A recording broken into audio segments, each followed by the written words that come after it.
Have you ever noticed that with some maps on Black Ops 2 Zombies, you have the option to change these 4 settings to make the game infinitely harder? Well, this got me wondering, would it actually be possible to complete a round with all these impossible settings turned on? And which map can I make it the furthest on? Let's start things off with Bus Depot.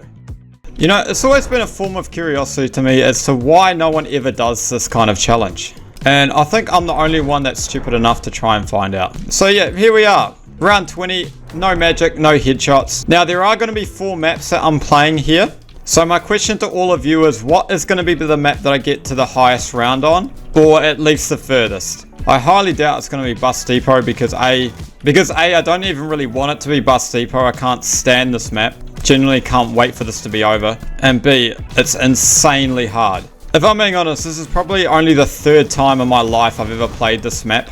And quite frankly, I hope it's the last. The biggest thing I need to watch out for here on Bus Depot, and really the transit survival maps in general, is mainly the lava and the lava zombies. Oh, this is going to be a bit dodgy.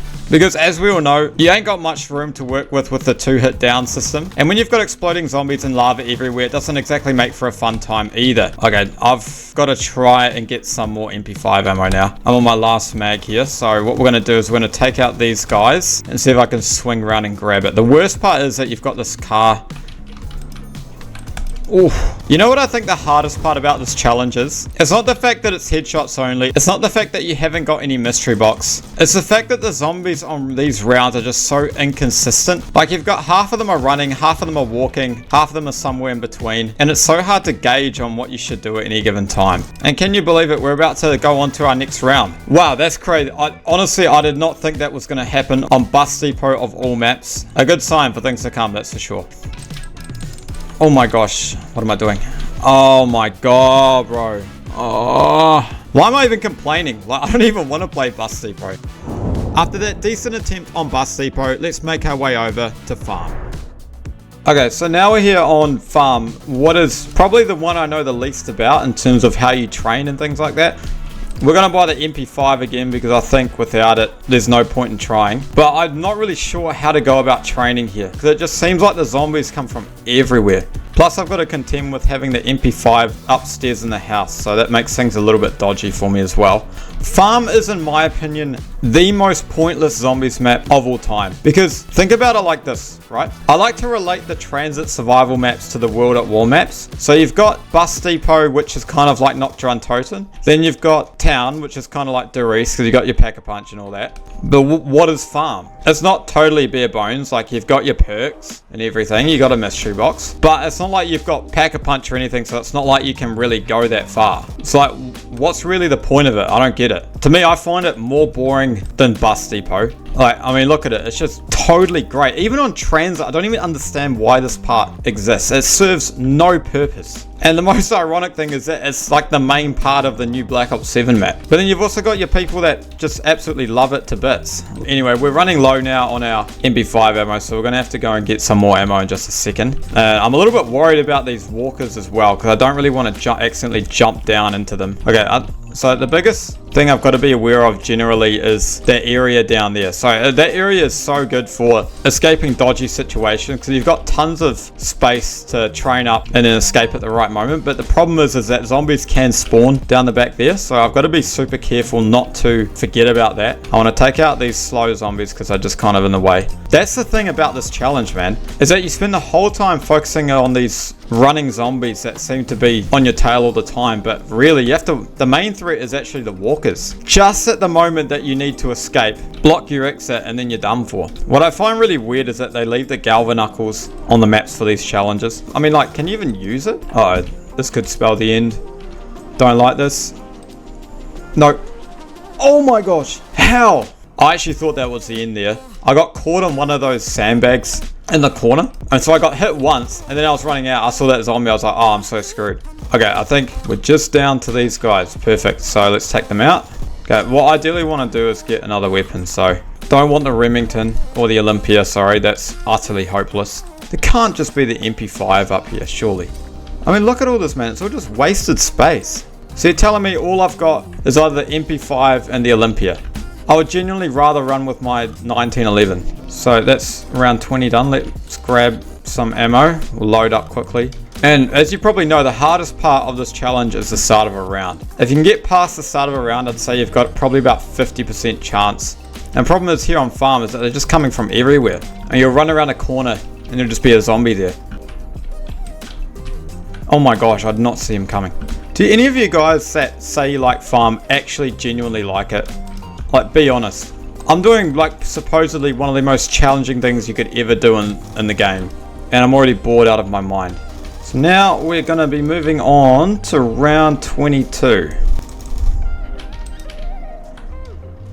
And I reckon this is by some margin the furthest I've ever made it on farm in general. And I have no desire to go any further. To be honest, I think I'd rather play Bus Depot. And I hate to break it to you, ladies and gentlemen, but I've made it past the start of the round. So looks like we're going to be on farm for a little bit longer. Oh boy. Oh my gosh. How crazy is that, bro? They were literally forming a wall. Okay, I need to be really careful not to zone out for a second, because this sort of thing can just happen so easily. Uh-oh. Oh my gosh, why did I do that? Do you reckon I should try and get a kill with the Galvan Knuckles? Stuff it, I'm gonna give it a go. Oh my gosh, it actually worked. On to round 23 now. Uh-oh. Just like that. Alright, following a really good attempt at farm, we now make our way onto our third map, town. Okay, so seeing as we're now on town, easily the best map that I'm going to be playing, I was wanting to switch it up a little bit. I was wanting to try a different weapon, but it turns out, once again, our only option is the MP5. Great. Anyway, for town, I didn't really know how to tackle this map, to be honest. I mean, I actually feel like it's going to be the hardest of all the maps to train on, just because there's so much lava. I don't really know where's a good spot to take them out without cornering myself. Okay, so we've got our train set up, and I think I'm literally just going to have to pick them off one by one, because I cannot risk taking out probably more than 3 at a time. I just run the risk of getting cornered too hard. And the problem is with the lava, like, it's not actually that bad for taking damage, because you're still just 2 hit mostly anyway. But what I find super annoying about it is the blur your screen effect. Like, if I accidentally hop in it, I can't really see what I'm doing, and I feel like that's going to screw me over so hard at some point. I think I'm going to buy the M14 as my secondary weapon, actually. Okay, so the real question is I need to figure out when to go and buy more ammo, or rather how to do it as well, because in case you haven't figured out with this mode, you don't get any drops whatsoever. Drops are not a thing, which I think is one of the biggest struggles with this challenge, is because you don't get any drops, you always have to go and buy your ammo and put yourself in danger pretty constantly. I mean, especially with a weapon like the MP5, you know, it's not exactly carrying a ton of ammo. It's not exactly a slow firing weapon either. That's why I was kind of hoping there was going to be a different option on this map, because I know I have to run up here. I have to run into this dodgy little corner, of course. Okay, I think I've found my successful play is luring them over into this corner here, training them up, taking a few out, and then running into this corner over here. Like, even though these places aren't ideal, they do offer... Oh my gosh, no. That could have been so bad, bro. I just need to remember not to run too close to the horde, because I'm so used to, like, sort of skimming along the side of the horde when training with Jug, because you can kind of afford to do that, but I cannot afford to do that here. And you better believe the last thing, what I'm trying to do so hard is avoid opening this door. If I open this door, I think it's over. All it'll take is for one zombie to run out there, and I'm absolutely cooked. Just like that zombie. Okay, I think we're at the end of the round now. Yeah, and as expected, the M14 is absolutely useless. So that is round 20 done. You ever thought about like what a weird setting headshots only is? Like when you first think about it, it does sound like it does make it kind of hard, but oh my gosh, I'm gonna have to open this door. Oh, that was, I didn't want to have to do that. I didn't want to have to do that. I didn't want to have to do that. What am I gonna do? Okay, we need to I need to think about this. Okay, so why was keeping that door closed so crucial? Well, the best method for training on town involves moving between these 2 areas. Now, with this location down here, you might think that this is a terrible spot to train, since you have zombies coming from here and 2 spawn locations here and here. But something interesting happens when you run back and forth in an arc like this. It bunches up the zombies at the entrance and pulls the zombies spawning in along these edges, giving you a pocket to run between. And by the time that pocket eventually closes up, you are able to escape, run over here, loop around, and repeat the process. But once you open this door, a zombie coming through here can force you to turn back early on your arc and suddenly cause this pocket to close up, trapping you, which is why it was so important to keep this door closed. I think what I'm gonna have to do now is bring them up here. Oh, I don't know. That actually changes things significantly now. Okay, what I think I'm gonna have to do is try and train them over here. Even this is dodgy. Oh my gosh, what am I doing? What am I doing? That was so dumb on so many levels. That's what I mean. Like, whenever I take lava damage, I can't see anything. And so, like, that sort of thing just happens all the time. You just end up running into hordes. I guess I can kind of use this area a little bit. Okay, we'll take them out. I need to be careful when I drop down as well, not to drop into the slow ones. The thing that's so weird about the running zombies is that, like, for some reason you think they're quite fast and they're right behind you all the time, but the thing is they're not.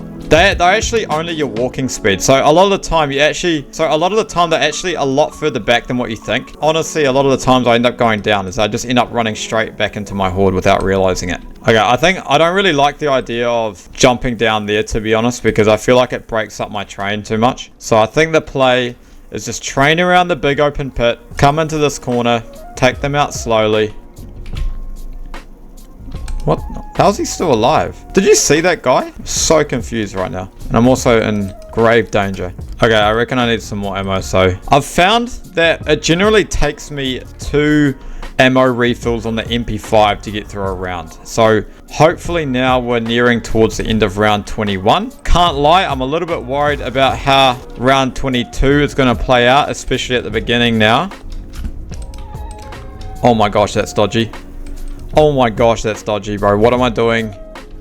Oh my gosh, what am I doing? I feel like I have absolutely no right to have survived that. Bro, they're still spawning in. Have I been like just wasting my ammo or something? I don't get it.